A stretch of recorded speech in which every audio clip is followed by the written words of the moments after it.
Well, it took 3 doctors and 2 appointments and $500, but I finally got some oral antibiotics. Very cool that I had to wait for my eye to become completely swollen shut before I could get medicine. And now I've got preseptal cellulitis, and I'm told I gotta go to the ER if it gets any worse at all. I have this little routine I do in my head where I worry about losing my eye. Then I start thinking about how cool I'd look with an eye patch and feel a bit better. And then I land on the most likely outcome, which is that the oral antibiotics that I knew I needed a week ago will likely do the job, and I'll potentially have some residual damage to my eyesight. Then I get pretty mad. I don't understand how there's big debates about the best way to do things. I guess, issues, like healthcare or abortion, etc. And we somehow end up with the worst combination of ideas. Nobody gets what they want, and we end up with some dog shit middle ground that only benefits a very small group of people. Is that just some kind of inefficiency, or is democracy just a bad idea? I don't fucking get it. I had to pay for a telemedicine appointment. They refused to prescribe me the thing I need. Then I had to pay to see a specialist. They didn't listen to me or even really examine me, just gave me some ointment. I had to pay to go back and point out that they did not diagnose the issue correctly. Now I have to pay for the medicine. And now there's the possibility that I still gotta go to the fucking ER, even though I tried to take care of things early. I gotta pay for all this shit and tell these motherfuckers what I need, and even then this still would have cost me a lot more if I had health insurance. So I'm on my own and have to look out for myself. But if that's the case, then deregulate the whole fucking thing and let me call in my own prescription to the pharmacy. What's the worst that could happen? People just call in their own prescription for opiates? Yeah, probably. So what? They might overdose and die? And then what? They lose a customer? It's not like they actually give a shit about anyone. I don't get it. I know I'm being dramatic with regards to my own personal circumstance right now. It's just an eye, and $500 is not a big deal, and I've been very lucky in my life that I can cover the costs of these things. But I was already mad about healthcare before I had a lemon sticking out of my eye socket, and it's just like this all the time. Every single day people have to deal with this, and it's just absurd how fucked up this system is. I think about that movie John Q, which I don't remember when it came out exactly, but I'm pretty sure it was the years leading up to the ACA when healthcare costs were going through the roof and people were desperate. And the whole movie is about a father who does what he needs to do to get a heart transplant for his son. And it turns into this Dog Day Afternoon thing where the public sides with John.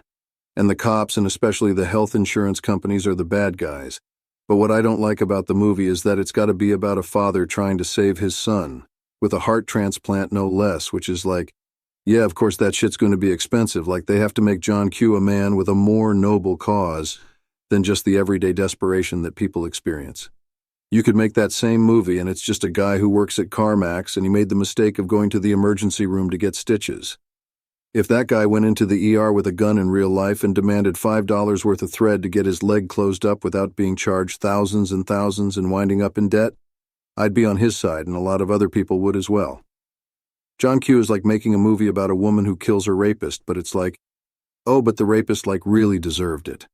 This wasn't just your day-to-day normal rape that everyone can and should put up with.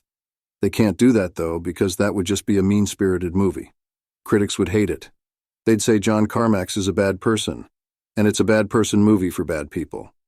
Never mind that movies aren't supposed to be moral instruction and criticism isn't supposed to be ethical hall monitoring, but even in their dumb good guy, bad guy world, they'd be wrong about John CarMax. I know it's a hypothetical movie, but look at the way retards talk about falling down, which, by the way, is not a very good movie, mainly because the entire thing is built around repeated My Fair Lady puns. But the problem with it isn't that the protagonist is a cranky white man. For whatever reason, it gets written off as some kind of family court guy MRA revenge fantasy, just because it's about some white egghead that's mad about traffic and false advertising. The protagonist isn't enough of a noble victim, and the problems he's dealing with aren't serious enough injustices, so it's invalid and actually bad.